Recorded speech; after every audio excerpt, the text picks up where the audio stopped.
सवाल जी, आदरणीय शिव जी और हम सब के मध्य में और जिसके निमित्त हम यहाँ उपस्थित हुए, मधुसूदन भाई के विषय में हम सब जानते हैं। मधुसूदन हमारे राजनांदगांव नगर में ये कोई पहला या नया नाम नहीं है।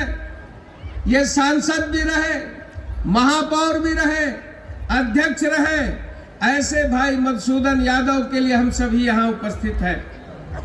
भाइयों बहनों, मैं आज जब यहाँ आ रहा था तो एक पत्रकार ने मुझसे पूछा कि कांग्रेस के राष्ट्रीय अध्यक्ष मल्लिकार्जुन खड़गे ने ये कहा कि ये आपके मंत्री नेता भाजपाई गंगा जी में कुंभ में ये फोटो खिंचाने गए थे। तो मैं बताना चाहता हूं कि ये वही मल्लिकार्जुन खड़गे हैं और इनके बेटे वही प्रियांक खड़गे हैं। ये कभी बता दे कि कभी अयोध्या गए और इन्हीं का बयान था जिन्होंने सनातन को गाली देने का काम किया और इन्होंने ही डेंगू और मलेरिया कहा था स्टालिन के साथ। ये मल्लिकार्जुन खड़गे के पुत्र और उनके पिता हैं। ये चाहे बेटे हो या ये बाप हो, ये चाहे जो भी हो, इनके रक्त में सनातन का विरोध है।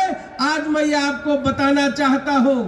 आज जब पूरी दुनिया एप्पल का मालिक जाने माने जितने भी हिंदुस्तान नहीं पूरे विदेश के लोग जब आके गंगा जी में डुबकी लगा रहे हैं, तब उसको अपमानित करने का काम फिर से कांग्रेस ने किया है। चलो मन गंगा यमुना तीर, गंगा यमुना निर्मल पानी, पवित्र होत शरीर, जिसके लिए जन्म जन्म के लिए मांगते हैं कि हे प्रभु मेरा यदि जन्म देना तो भारत भूमि में देना, गंगा के तट पर देना। और आज इन्होंने गाली देने का काम, ये वही लोग हैं। अभी मेरे को एक जने पूछा, मैं बोला भैया ये बता तू तो बात बड़ी बड़ी कर रहा है। बोले ये उसका चेला है। मैं बोला किसका? तो जो कांग्रेस का टिकट मिला है ये भूपेश बघेल का चेला है, राजनांदगांव का उसका खास। तो मैंने कहा बाबू मैं उसके गुरु को पटक के आया हूं, उसको पटकनी देने का काम मैंने किया है। डॉक्टर रमन सिंह यहाँ बैठे हैं, जो आए हैं वो यहाँ से पराजित होकर के वापस हुए हैं, मोतीलाल वोरा को हराए हैं। अरे ये तो सामान्य, आप सब जानते हैं। मैं उसके विषय में महिमा मंडन नहीं करूंगा, उसका नाम लेकर के नहीं करूंगा। मित्रों, हमारा कैंडिडेट अनुभवी है, हमारे कैंडिडेट में दम है, लोकप्रिय है। मैं आप सब से निवेदन करना चाहूंगा कि आप ऐसे कैंडिडेट को महापौर बना करके आप भेजें। मंत्री 2000 करोड़ के घोटाले में जेल के अंदर है, लखबा आज भी छूटा नहीं है। दीपक बैज इनके जिस प्रकार से बयान दे रहे हैं, करना चाहिए। क्यों नहीं करना चाहिए भाई? उनको डर है, क्योंकि परिणाम आएगा जीत का।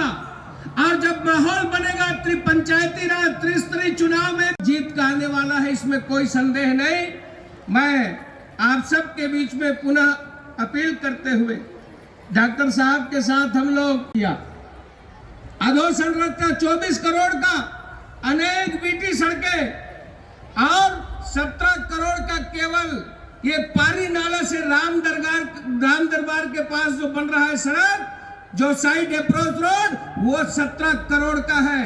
8 करोड़ का पर्यावरण एवं उपकार निधि माननीय मंत्री जी ने हमको दिया है। सरकार आते ही ये पैसे आने चालू हो गए।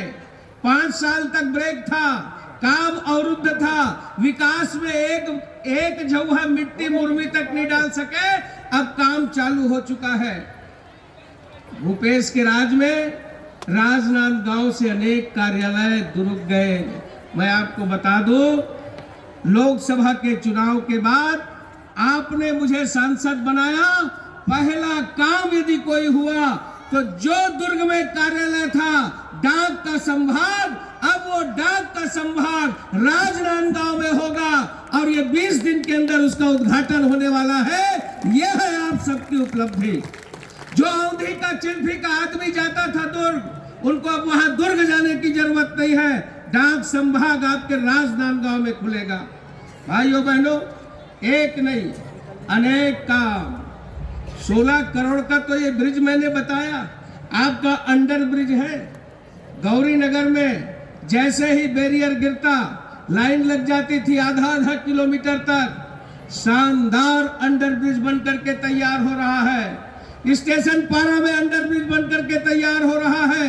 ये आपके द्वारा, ये ताकत, ये चुनी हुई, आपने जो सांसद बनाया, आपने जो विधायक, जो स्पीकर महोदय है, ये आपकी ताकत है। जब महापौर बन जाएंगे तो अनेक और काम होने वाले हैं। मैं आप सब से इतना ही निवेदन करते हुए, भाइयों बहनों, आइए हम सब मिल करके एक बार शहर की सरकार बनाए।